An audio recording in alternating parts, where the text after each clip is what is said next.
ప్రకారం fake calls తో సంపాదించిన హెచ్పీ కంప్యూటర్లు 12, టీపీ లింక్స్ రూటర్లు 2, ఒక థార్ వాహనం, మొబైల్ ఫోన్లు 21, స్టాంపులు 3 గణేష్ అనే నిందితుడు పాస్పోర్ట్ స్వాధీనం చేసుకున్నారు. YVS Sudheendra, DCP SB and IC cyber crimes Cyberabad B Shobhan Kumar, DCP SOT Madhapur Cyberabad A Vishwaprasad, అడిల్ డీసీపీ ఎన్ఓటీ మేడ్చల్ సైబరాబాద్ పర్యవేక్షణలో ఈ బృందాలు పనిచేశాయి. నిందితులను పట్టుకోవడంలో Sivakumar SP, NOT Balanagar team, Sivaprasad police inspector, cyber crime teams తీవ్రంగా శ్రమించాయి.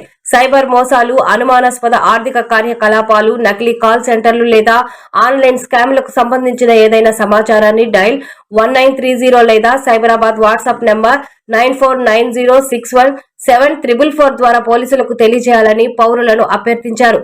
వారి గుర్తింపు ఖచ్చితంగా గోప్యంగా ఉంచబడుతుంది. పోలీస్ వాళ్ళు కూడా ఒక గ్యాంగ్ ని పట్టుకోవడం జరిగింది, ఒక 6 మెంబర్స్ గ్యాంగ్. సో ఇది ఎట్లా అంటే ఇప్పుడు ఏ రకంగా అయితే ఆస్ట్రేలియన్ అకౌంట్స్ తీసుకుంటున్నారో అట్లానే మన ఇండియన్ అకౌంట్స్ ని కూడా మ్యూల్ అకౌంట్స్ ని వాడుకోవడం జరుగుతుంది. సో ఇదంతా కమిషన్ బేసిస్ లో నడుస్తుంది. సో ఫస్ట్ ఒక ముగ్గురిని పట్టుకోవడం జరిగింది. సో ముగ్గురిని పట్టుకుంటే అందులో ఈ ముగ్గురు ఏంటంటే ఫస్ట్ లెవెల్ ఆఫ్ అకౌంట్స్ లో వీళ్ళు ఉంటారనమాట. వీళ్ళు క్యాండిడేట్స్ వేరియస్ వాళ్ళతో మాట్లాడి ఎవరైతే అన్ఎంప్లాయిడ్ యూత్ కానీ లేబర్ కానీ అది 10,000 అట్లా ఇచ్చేస్తూ ఉంటాము.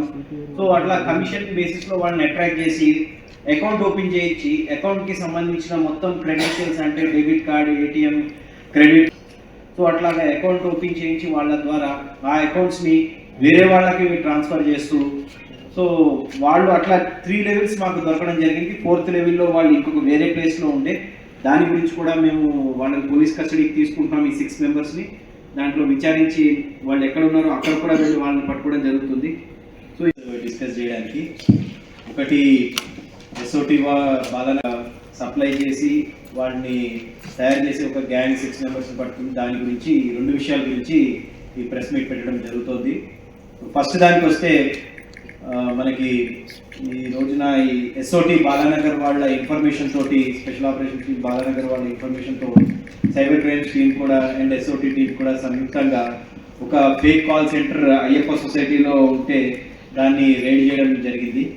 సో దాని పేరు యాక్చువల్ అంటే రిడ్జ్ సొల్యూషన్స్ ప్రైవేట్ లిమిటెడ్ అని చెప్పి అది ఒక కాల్ సెంటర్ అట్లా నడుపుతున్నట్టుగా వాళ్ళు క్రియేట్ చేస్తూ రిడ్జ్ సొల్యూషన్ ప్రైవేట్ లిమిటెడ్ అన్న పేరుతోటి వాళ్ళు రన్ చేస్తూ ఉండేది. అయితే మన ఎస్ఓటీ వాళ్ళకి ఇన్ఫర్మేషన్ వచ్చింది, అందులో కాల్ సెంటర్ కాక యాక్చువల్ సైబర్ క్రైమ్ గురించి అంటూ జరుగుతున్న మొత్తం వ్యవహారం నడుస్తుంది అందులో అని చెప్పి అనడంతో